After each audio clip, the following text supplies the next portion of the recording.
Hello fellow YouTubers, I'll be going over my Nebo Protect Elite HP 190 LS. Upgrades I made to this was I reduced the play on the switch, replaced the pin, and I added thread lock to each side of these knobs.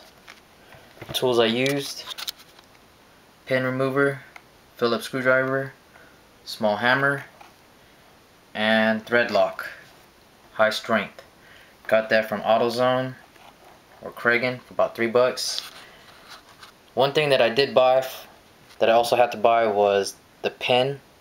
It's called the spring pin. I got it from AutoZone, not AutoZone, but Ace Hardware. It was about 40 cents. I took the unit in, compared the hole and the length that I needed, and got it. Not 40, yeah, it was about 40 cents. So first thing I did was I pushed this lever down, got my pin remover, took out the old pin. I can do it from either side, but I chose to do this side. Took that out. I got the new spring pin, put it in the hole, hammered it in lightly, and until it got to, before it touched the base here, it retained itself, and I got my pin tool and just continued on hammering it in slowly until it was to where I wanted it. The second thing I did was I unscrewed both of these knobs. The way I did that was I also pressed the lever, or whatever this plate is called, that hooks onto the firearm on the rail. I took each knob, turned it counterclockwise until it came off, did it on the other side, same thing on the other side, and this lever comes off. It doesn't come off completely because it's being held in by the pin, but it will slide out a little bit, and when it slides out, if you look at it, there's two holes on the plate itself. There's one up here and there's one here, which screws on the knob. And what I did was I got the thread lock, put one drop on each side of the hole, then compressed the plate back, got the two knobs, put it back in. I didn't screw it all the way in, but I left it to I screwed it in enough to leave these grooves upwards and left some room in between this part, I don't know, whatever you want to call that, and the knob. I left about a millimeter gap in between, so that there's some play every time I push it down. So it won't really scratch the paint or anything like that. Kind of gives it some play, some room to play around in there. And the last thing I did was I took these two screws here, I took off,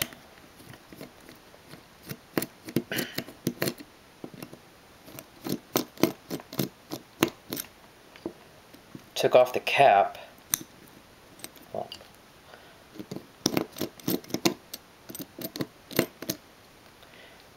cap, screws are still in there, put that aside. The switch, took that off slowly, and inside that has the ball, which is that, and there's a spring. This ball I put aside over here, make sure not to lose that, make sure that that spring stays there. I don't want to take that out, just want to leave it in there, that way I don't lose it. And I made this.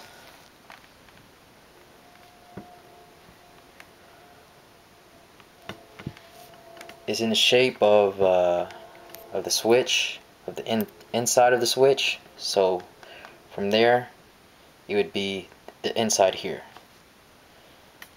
And what it does is it fills in that gap, that play that I showed you earlier. and it fills it in. It reduces the play. There is still some play, but not as much. But if I wanted to, I can get like a thicker plastic, but I think this is enough. And this plastic, I got it from the package it came in.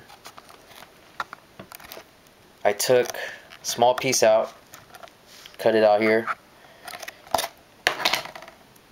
got the plastic, traced this part over the plastic, cut it out, and made this shape. Took about 10 minutes. And one thing about this is that this side is a little bit longer than this side. The reason why is I cut out this one smaller to compensate for the notches that are on the switch. So when I put this over it, it won't interfere with those two notches. It just kind of overlaps it.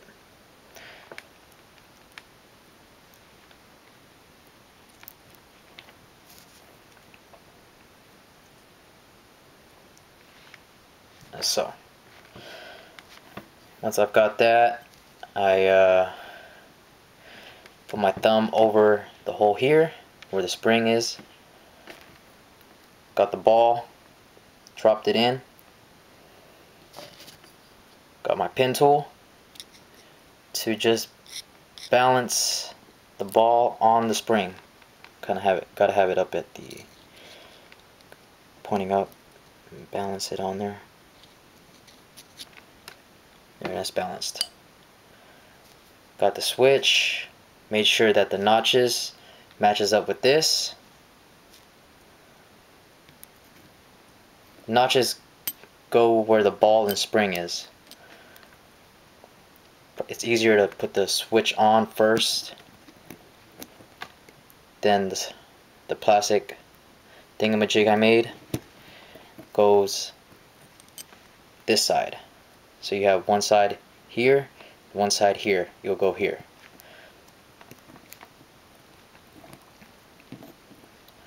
Wedged it into the little gaps there. Put the cap back on. By the way, I do have the spring or the switch pushing down on the spring, because if not, then it'll be pushing up and may have to realign the ball again. So I have that. Screw both screws in. Not too tight, just enough to hold.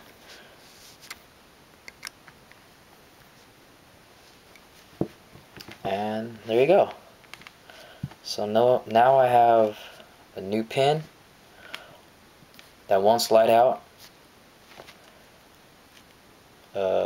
Have some thread lock to reinforce this from coming off.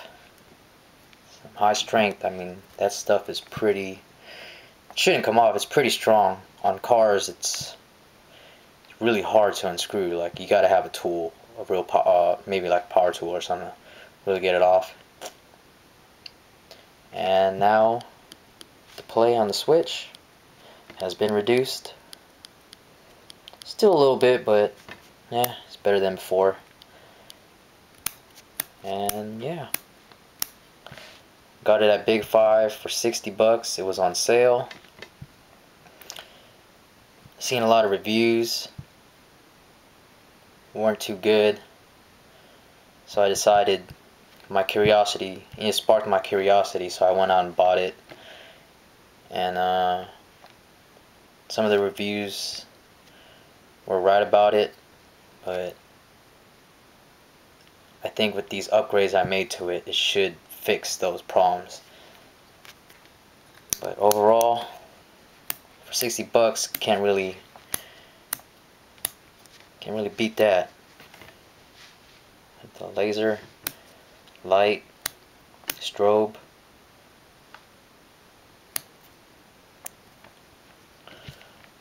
So now all I have to do is try it at the range, see how it works.